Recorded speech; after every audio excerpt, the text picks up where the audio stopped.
Alors, ce soir, je discute le rôle de l'Organisation des Nations Unies dans l'élaboration de la politique internationale relative aux entreprises en difficulté financière. La majorité des grandes entreprises aujourd'hui sont internationales, mais la législation concernant les sociétés et l'insolvabilité est établie au niveau national. Lorsqu'une entreprise est viable, il peut remplir ses obligations envers ses créanciers, actionnaires et autres parties prenantes, de telle manière qu'en général, le caractère national de droit des sociétés ne pose pas de problème.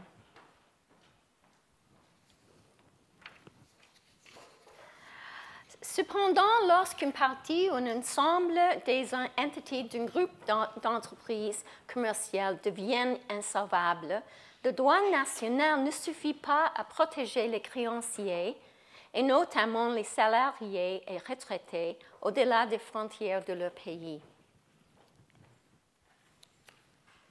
En effet, sur le plan mondial, les pays ont des approches extrêmement divergentes à l'égard de la législation en matière de l'insolvabilité. Certains pays préfèrent proposer des plans de redressement ou des plans de restructuration, donnant aux entreprises insolvables toutes les possibilités de se restructurer afin de préserver l'emploi, l'activité économique et de maximiser la valeur active de la société. D'autres pays sont plus inclins à la liquidation, vendre les actifs pour que les créanciers puissent récupérer leur argent au plus vite. Ou ces deux approches peuvent être convergées avec un peu de liquidation et un peu de restructuration. Quand une entreprise mène ses activités dans plusieurs pays ayant des approches différentes, de graves conflits peuvent survenir entre les parties prenantes et on assiste parfois à une course aux actifs qui fait que les plus vulnérables, comme les travailleurs et les petits fournisseurs, sont sérieusement lésés. Si une entreprise insolvable est mise en liquidation prématurément, c'est-à-dire ses actifs sont vendus de façon fragmentaire, les créanciers risquent de récupérer un montant inférieur à celui qu'ils réclament. Si une très grosse entreprise fait défaut, cela peut parfois entraîner toute une série de faillites en cascade, car les petits fournisseurs et les créanciers non garantis s'effondrent financièrement en même temps que la multinationale. La raison pour laquelle l'insolvabilité des groupes multinationaux doit être abordée à l'échelle mondiale est qu'il faut préserver, dans la mesure du possible, la valeur d'exploitation des entreprises en les aidant à se restructurer afin de protéger l'activité économique et les emplois. Une approche coordonnée permettrait de traiter l'ensemble des parties prenantes de façon plus juste et plus équitable. En collaboration avec ses États membres, l'Organisation des Nations Unies lance un projet visant à élaborer des dispositions types sur le traitement de groupes d'entreprises en cas d'insolvabilité. Le débat est complexe en raison, d'une part, des différentes priorités nationales qui privilégient la restructuration ou la liquidation et, d'autre part, de la diversité de protection offrée par ces pays aux créanciers et autres parties prenantes. Par exemple, les employés en France ont une plus grande priorité comme créanciers que, par exemple, au Canada ou aux États-Unis. Dans la conférence aujourd'hui, je vais me pencher sur les obstacles auxquels l'ONU est confrontée dans ses efforts pour élaborer une approche permettant de traiter le cas d'insolvabilité des groupes d'entreprises. multinationales. Je commencerai par aborder brièvement la manière dont l'ONU a concentré ses efforts pour concevoir des règlements mondiaux. J'évoquerai ensuite un exemple actuel, l'effondrement de Nortel Networks, pour illustrer les avantages et les difficultés. Enfin, j'avancerai quelques principes qui devraient dorénavant être pris en considération. Alors, la Commission des Nations Unies pour le droit commercial international, en anglais on dit UNCITRAL, a été créée pour l'ONU pour permettre aux États membres d'élaborer des règlements modernes, justes et harmonisés sur les transactions commerciales en recourant à divers outils, tels que les conventions, des législations types et des guides législatifs. UNCITRAL est constitué de 6 groupes de travail qui réalisent d'importants travaux préparatoires sur différents thèmes tels que le commerce électronique et le droit des sûretés. Chaque État membre de la Commission est représenté dans le groupe de travail qui est chargé des questions en rapport avec la législation concernant l'insolvabilité.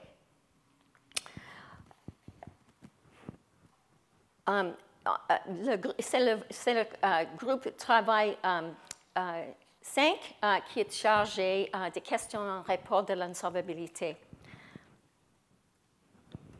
Au fil du temps, par un vaste processus de recherche de consensus, ce groupe a produit plusieurs documents clés, en particulier la loi type, on dit en anglais Model Law, sur l'insolvabilité internationale, le guide pour l'incorporation et l'interprétation en 2013 et le guide législatif sur le droit de l'insolvabilité. L'ensemble de ces documents a pour but d'aider les pays à l'échelle mondiale à élaborer les normes relatives à leur législation nationale en matière d'insolvabilité. Plus récemment, les efforts du groupe 5 se sont concentrés sur la manière d'aborder le cas d'insolvabilité internationale concernant les groupes d'entreprises multinationaux, un problème important mais extrêmement complexe. UNCITRAL s'efforce d'aboutir à une prise de décision participative en utilisant des sources multiples pour élaborer des principes ou définir les meilleures pratiques. Les délégations officielles des États sont nommées par leurs pays respectifs. Ainsi, les délégations de 41 États membres, ainsi que la Commission européenne, la Banque mondiale et la Conférence de la Haye du droit international privé, ont pris part à la réunion la plus récente en 2015. De même, des organisations non gouvernementales telles que l'American Bar Association et l'International Insolvency Institute, qui sont fondamentalement des associations professionnelles d'avocats et des administrateurs judiciaires, participent régulièrement.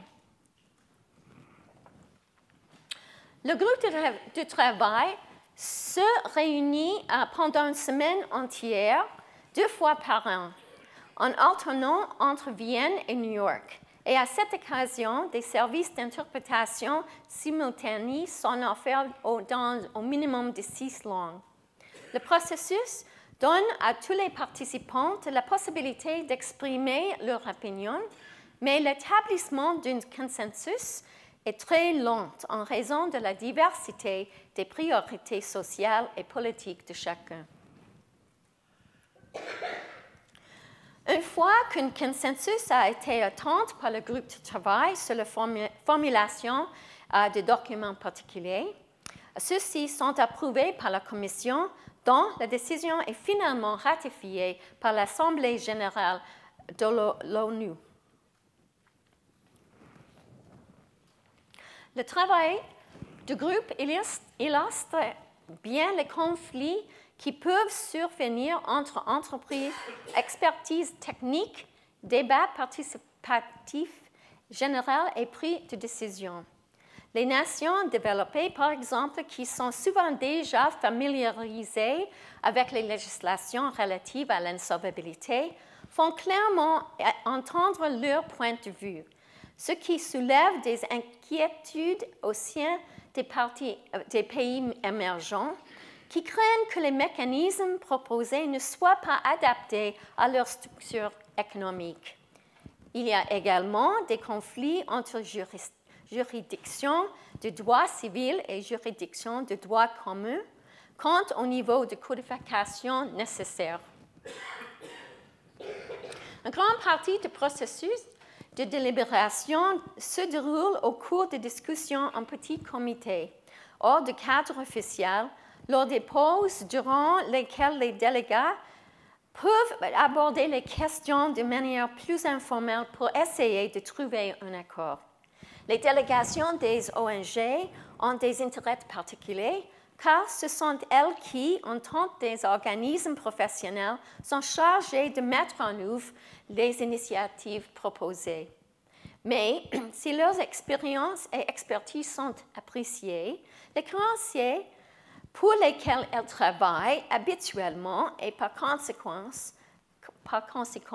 les connaissances sur lesquelles ils fondent leur opinion ne représentent qu'une petite partie des divers créanciers victimes des affaires d'insolvabilité.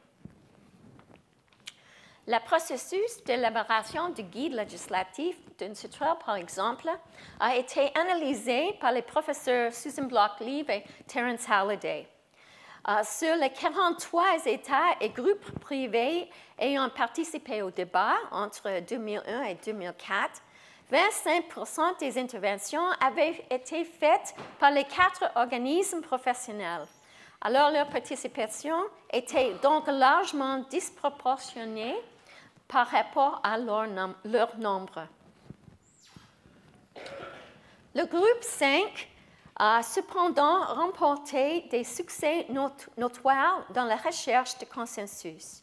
La loi type, le Model Law, est conçue pour aider les États à doter leur législation d'une structure légale moderne, leur permettant de gérer plus efficacement les procédures d'insolvabilité internationale. Elle a pour but d'autoriser et d'encourager la coopération et la coordination entre pays plutôt que de tenter d'uniformiser les règles juridiques se fondant sur l'insolvabilité. L'objectif est de promouvoir la coopération entre les tribunaux des différentes juridictions dans les affaires d'insolvabilité internationale, d'améliorer le niveau de sécurité juridique pour les commerçants et les investisseurs, de veiller à ce que les affaires d'insolvabilité internationale soient traitées de façon juste et efficace afin de protéger les intérêts des créanciers et autres personnes concernées, de garantir la protection et la maximisation de la valeur des actifs de la société débitrice, et de sauver les entreprises en difficulté financière afin de protéger l'investissement et de préserver les emplois. La courtoisie et la coopération, en anglais on dit comedy and cooperation, international ne signifie pas qu'un tribunal doive renoncer à son autorité et champ de compétences au détriment de ses propres procédures ou de l'application de ses propres règles juridiques du fond. Il est néanmoins intéressant de noter que la loi type n'a été adoptée que par 40 juridictions en comparaison à la loi type d'UNCITRAL sur l'arbitrage commercial international qui est maintenant en vigueur dans environ un tiers des pays du monde.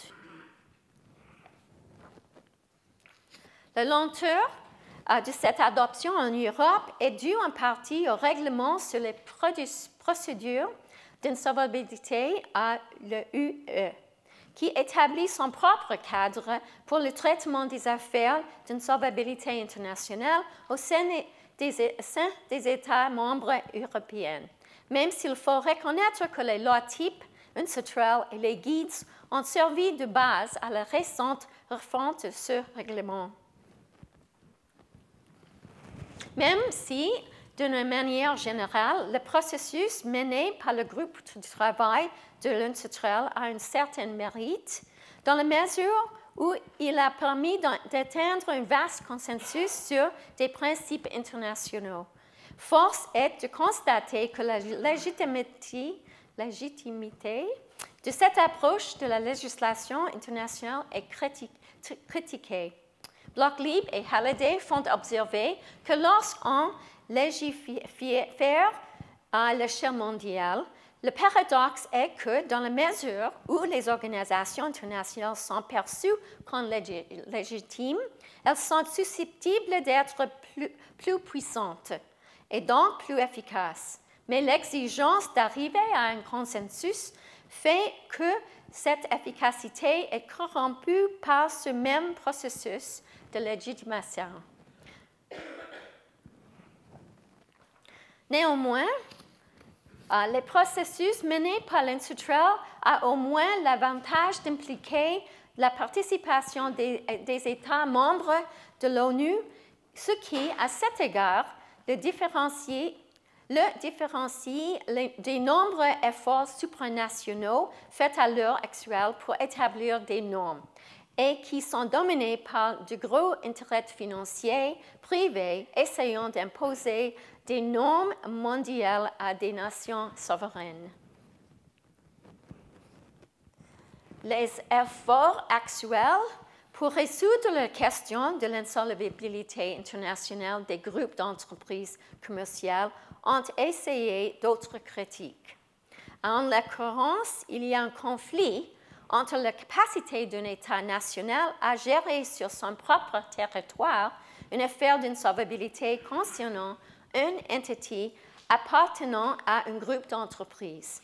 Et la question de savoir si la valeur des actifs peut être davantage maximisée ou si des procédures plus efficaces peuvent être utilisées dans le cadre de procédures mondiales ou concernant le groupe dans son ensemble. De plus, il existe des doutes quant à la manière d'identifier le centre principal d'intérêt d'un groupe d'entreprises. En anglais, on dit COMI, Center of Main Interest, afin de savoir dans quel pays il convient d'engager une procédure.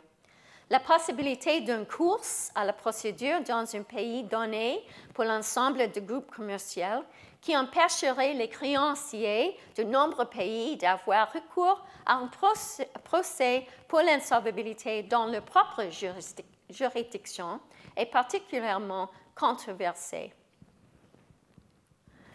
En mai 2015, la délégation française, par exemple, auprès du groupe de travail 5, a exprimé ses inquiétudes quant au fait que l'avant-projet sur l'insolvabilité internationale des groupes d'entreprises se concentre sur une solution coordonnée, élaborée pour l'ensemble du groupe, une recette contre l'insolvabilité des corporations, qui, à son avis, contribuerait à freiner l'ouverture de procédures concernant les différentes entités du groupe.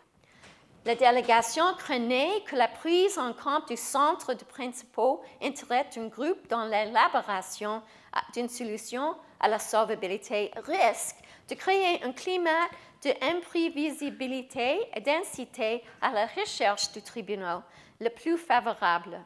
Cela permettrait à l'entité d'un groupe d'entreprises qui serait la première à ouvrir une procédure de garantie que ses propres intérêts l'emportent sur ceux des autres sociétés appartenant au même groupe.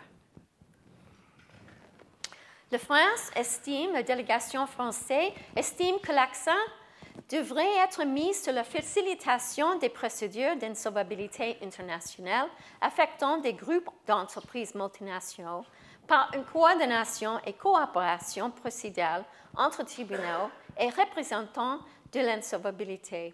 Le document souligne que certains pays du droit civil craignent qu'adopter une solution globale encourage les parties à agir de telle sorte que la protection des créanciers à l'échelle nationale soit compromise.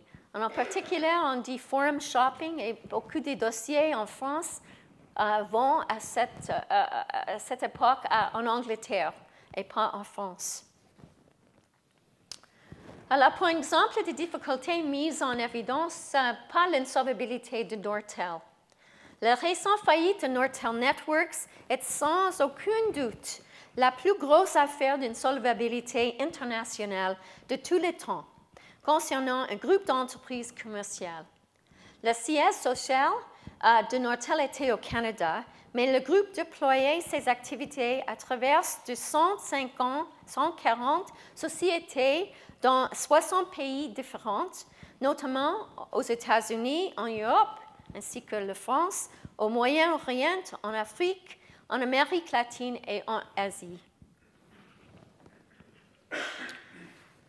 En dépit de ces 140 sociétés opérant dans de nombreux cadres législatifs nationaux différents, le fonctionnement de Nortel était entièrement intégré, avec des activités interdépendantes, des garanties intergroupes pour son endettement principal, un système de flux de trésorerie consolidé et une information financière consolidée. Les brevets qui représentaient la propriété intellectuelle de Nortel et son actif le plus précieux étaient développés dans le monde entier, mais c'est le patronage, le ownership, c'est au Canada seulement. Lorsque le groupe était en bonne santé financière, un tel degré d'intégration ne posait pas de problème, car dans chaque pays, les sociétés avaient les moyens de payer leurs créanciers.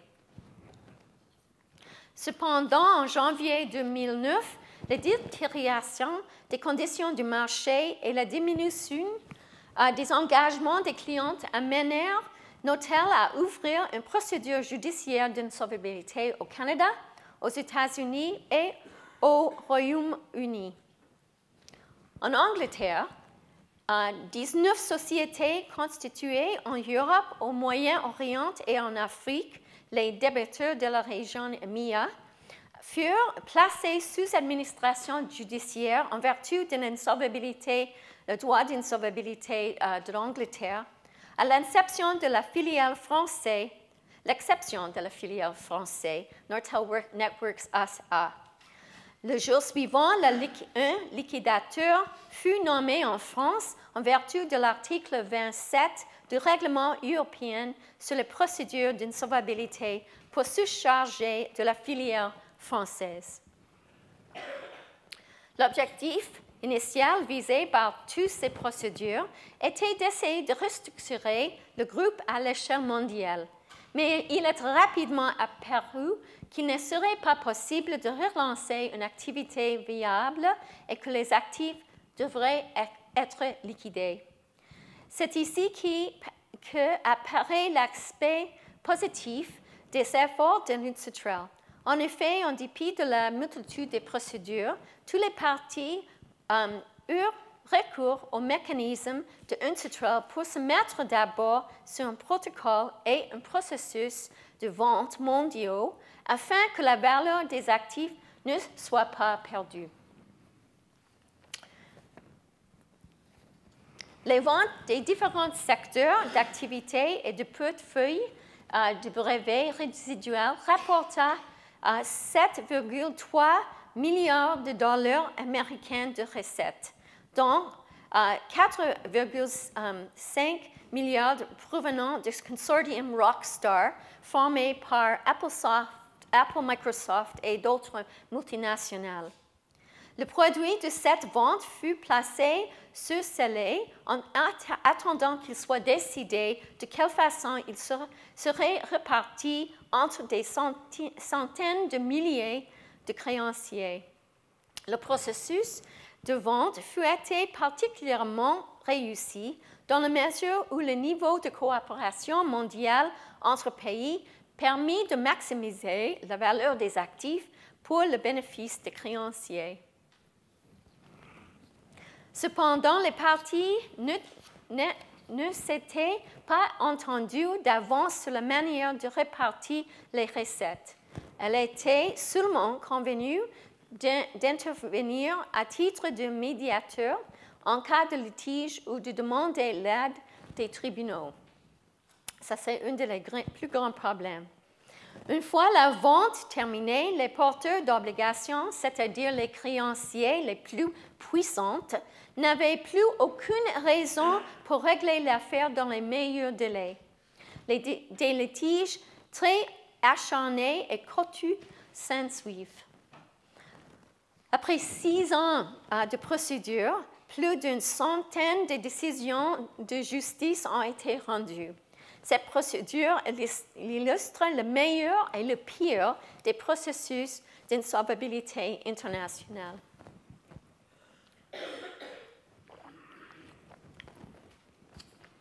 Alors, il y a des aspects positifs. Un protocole approuvé au début de la procédure d'un hôtel sur ordre des tribunaux canadiens et américains avait pour but d'assurer l'administration ordonnée et efficace des procédures. Tous les partis ayant accepté de coordonner leur approche, réduire les coûts et éviter la duplication des efforts. Alors, en place d'avoir plus d'une 100 procédures dans 60 pays, il y avait seulement 3 procédures.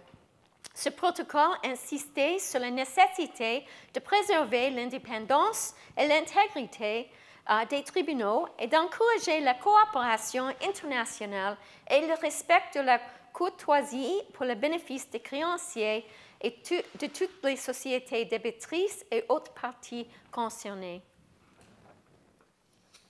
La procédure de répartition de la valeur des actifs fut exceptionnelle, prenant la forme d'un procès conjoint entre tribunaux canadiens et américains tenu par vidéoconférence.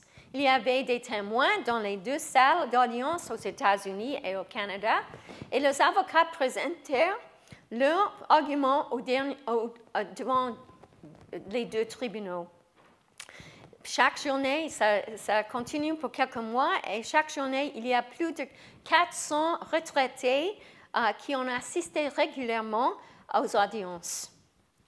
Les parties avaient accepté d'un commun accord à la conclusion des audiences, les 2 juges rendront leur jugement en même temps et que les 2 juges pourraient communiquer entre eux sans qu'il y ait des avocats présents, surtout questions procédurales ou administratives, afin de déterminer s'ils pouvaient rendre des décisions concordantes.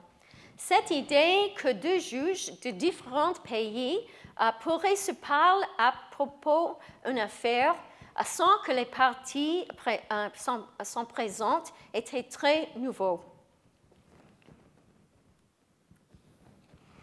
En mai 2015, les 2 tribunaux rendirent par conséquent leur jugement en même temps. Bien que partant de raisonnements différents, ils arrivaient à la même conclusion. Les 2 juges estimèrent que les 7,3 milliards de dollars devraient être répartis de manière partagée entre le groupe et ses filiales pour payer les créanciers.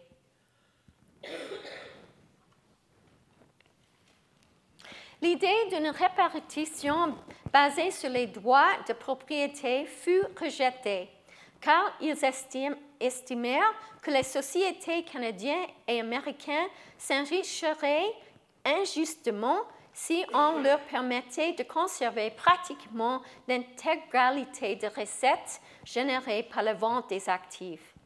Bien que les tribunaux canadiens et américains n'aient eu aucune obligation dans ce sens, le fait qu'ils soient arrivés à la même conclusion est extrêmement important dans la mesure où, s'il y avait une divergence d'opinion, aucun des 2 pays ne déposait des mécanismes pour leur permettant de résoudre les conflits de façon coopérative au niveau de la Cour d'appel. Les tribunaux ont rejeté une approche basée sur le... Oh, pardon, ça c'est une duplication. Le tribunal canadien a soutenu que compte tenu des circonstances exceptionnelles entourant la faillite de Nortel, il était nécessaire de faire ce qui était juste, tout en soulignant qu'au Canada, la législation en matière d'insolvabilité accorde aux tribunaux des vastes pouvoirs pour prendre des décisions dans le meilleur intérêt de tous les parties. Le fait que les deux tribunaux prient en considération la justice et l'équité dans la résolution des problèmes constitue un principe législatif important, car l'insolvabilité, de par sa nature même, signifie que les ventes des actifs ne suffira pas à rembourser l'intégralité de la dette envers les créanciers. Alors, les deux tribunaux ont fait une distinction entre répartition et distribution. Les tribunaux ont jugé que le fonds n'appartenait à aucune portefeuille particulière et que chaque entité en faillite restait distincte, avec ses propres créditeurs et son propre argent liquide en caisse, et que son cas devait être administré séparément. Alors, les versements doivent maintenant être effectués en deux étapes. Premièrement, les fonds sur CL seront utilisés pour que, dans les différents pays, chaque entité débitrice reçoive le pourcentage correspondant à toutes les demandes de remboursement acceptées la concernant, proportionnellement au montant de l'ensemble des demandes déposées contre l'ensemble des entités débitrices.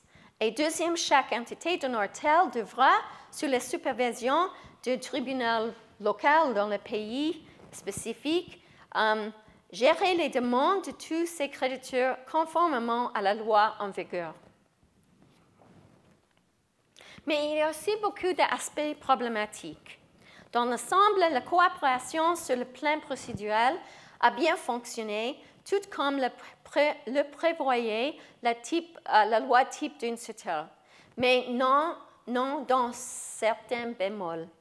En premier lieu, le tribunal canadien a jugé que l'ouverture d'une procédure au Royaume-Uni pour statuer sur une demande de pension déposée en vertu de la législation britannique sur la retraite contre les entités situées au Canada constituait une infraction à la suspension, c'est un mandatory stay, de la procédure décidée en vertu de la loi canadienne.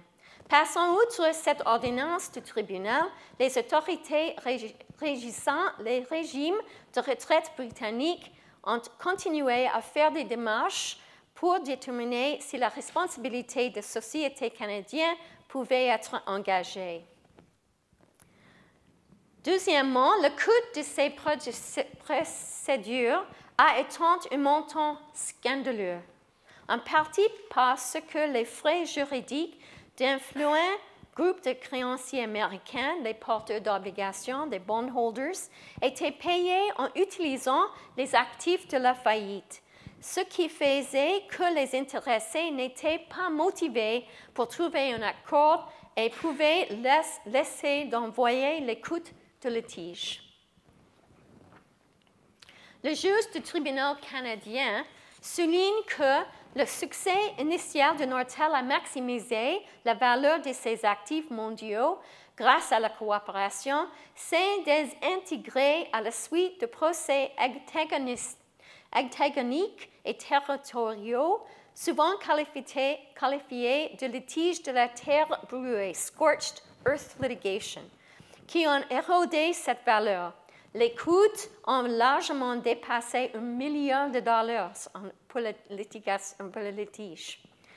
Sur les 7,3 milliards destinés aux employés retraités, petits fournisseurs et porteurs de l'obligation, déjà $1 milliard a été dépensé en horaires des avocats et d'autres professionnels, un montant scandaleux, comme j'ai dit, à n'importe quel an. Troisièmement, le nombre de retraités victimes de l'insolvabilité de Nortel représente plusieurs millions de personnes, dont plus de 20 000 au Canada seulement. que la casse de retraite du groupe n'était pas gérée en tant que fonds distincts. Les tribunaux ont indiqué qu'en raison de la difficulté de leur situation, des acomptes devraient être distribués à ces personnes et le juge canadien souligne que ceci est particulièrement important pour les retraités qui sont surtout des personnes âgées et les employés handicapés qui se sont retrouvés en difficulté après avoir perdu leurs avantages sociaux, mais également pour les autres créanciers qui, depuis plus de 5 ans, attendent un acompte sur leur demande de remboursement.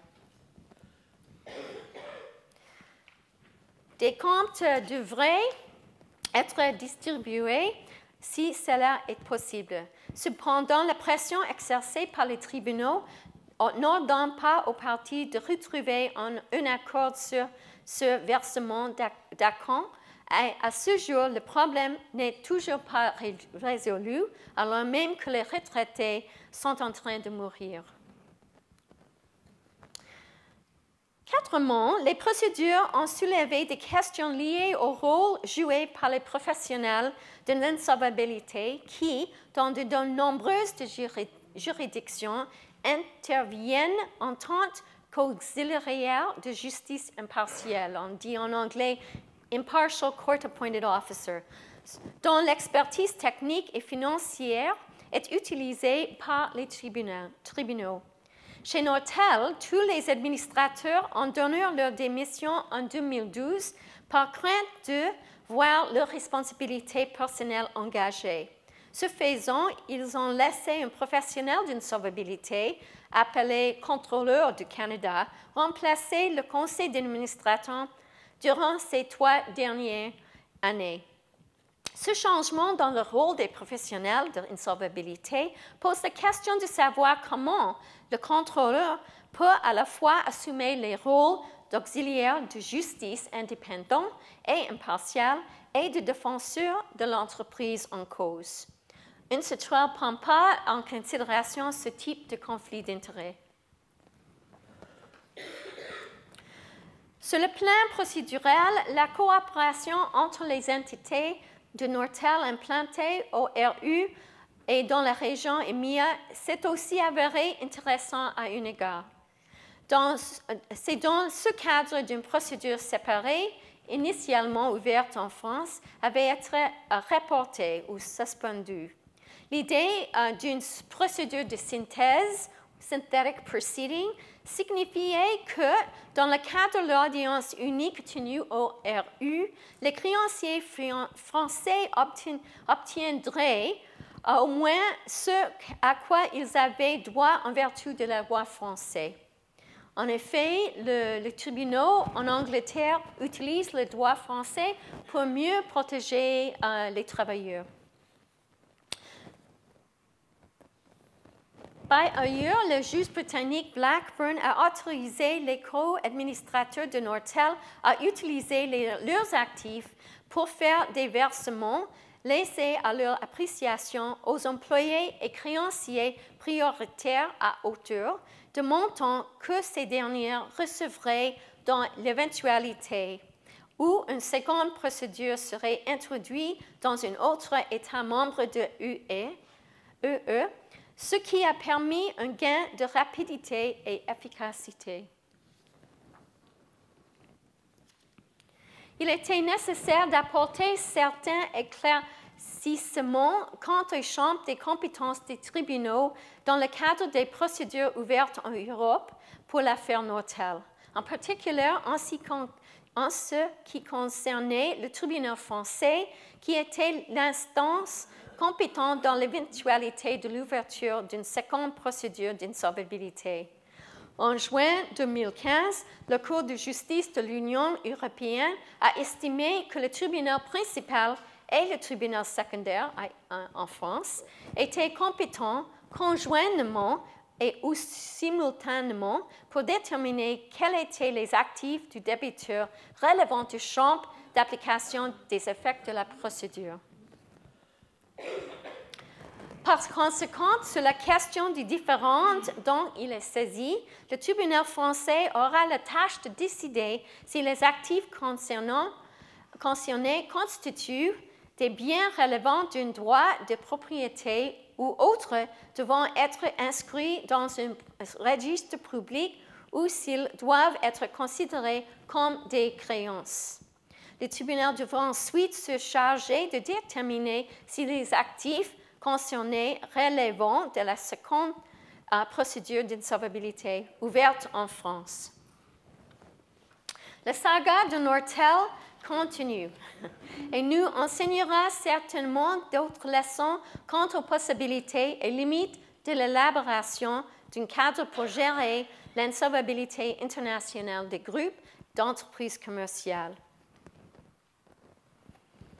En conclusion, la résolution de l'insolvabilité internationale de groupes d'entreprises commerciales n'en est qu'à ses débuts. Compte tenu de l'ampleur des obstacles, le premier pas serait peut-être de définir une série de principes pour orienter les futurs débats de l'Institut. Ces principes pourraient aborder les aspects suivants. Si l'on propose d'élaborer une solution pour un groupe d'entreprises concernant un certain nombre ou l'ensemble des entités de ce groupe, celle-ci devrait faire appel à la coopération et la coordination de ces entités, les affiliés du groupe, et il pourrait être utile que l'une d'entre elles assume le rôle de chef de file. Sur le plan procédural, la coordination entre entités doit contribuer à faciliter l'administration efficace de la procédure d'insolvabilité des affiliés du groupe et, d'une manière générale, avoir un effet positif pour les créanciers. Les affiliés du groupe d'entreprises pourraient désigner l'une des procédures ouvertes pour l'insolvabilité comme procédure centrale pour coordonner les démarches. La participation au processus de coordination devrait être volontaire pour les entités dont le centre des intérêts principaux est situé dans un pays différent de celui où se déroule la procédure centrale de coordination. Chacune de ces entités devrait pouvoir choisir entre la restructuration et la liquidation. Les créanciers parties prenantes de chaque affilié du groupe d'entreprises participant à l'élaboration d'une solution globale pourraient se prononcer dans leur propre pays sur le traitement qui leur serait réservé dans ce cadre, en vertu de la législation nationale en vigueur qui permettrait de préserver leur droit de vote sur le traitement particulier qui leur serait accordé. Merci.